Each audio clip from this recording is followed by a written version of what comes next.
Are you a woman in tech? Have you ever felt like a fraud at work? In 1978, psychologists Clance and Imez discovered the phenomenon of high-achieving women doubting their own abilities. Self-doubt holds us back, especially in technology, where women are underrepresented.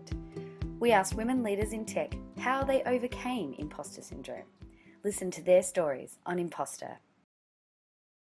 My name is Aliya, Rahman, and this is my permission to use this interview for the Impostor project.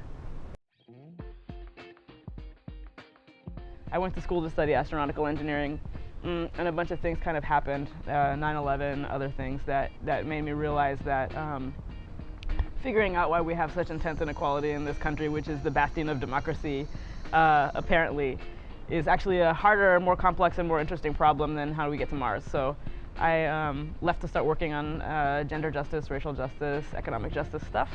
And I ended up hiring a lot of genius people all the time to the same old door knocker positions for campaigns and things like that. And they'd come back from the field and they would be like, you know what we should do? It would be so cool if we had an app that blah, blah, blah, blah, blah. So I did a panel 3 weeks ago with like an FCC commissioner and the CTO and like all these folks, and someone in the green room asked me which one of them I was staffing. And so there's some fun race stuff happening there, even within an all-woman situation, right? So that kind of stuff, I would say, happens on a daily basis. So microaggressions being the opposite of like macro, like I'ma fight you kind of aggressions. Little things that happen all day, which are really hard actually, because I think what they make people do is go, is this real? Did they just say? And I think that sometimes the idea of countering enormous policy problems, these overwhelming inequalities in terms of our workforce, can be really paralyzing to folks. So I actually really encourage people to do things like go out to coffee with co-workers who you think might be down, you know, who believe women are human, or that people of color are also, you know, human, or whatever, to say like, yo, seriously, this thing that we can do for each other sometimes is like when stuff is whack in a meeting, literally just be like, really? Or like, look at me, right? Because that's balancing out that like feeling of like, I feel kind of alone in my gut feeling about like, this is not right. Is this real? You should spend time putting yourself in micro-affirmative spaces, right? So we do this hack night every Thursday night that is majority women and majority of people of color.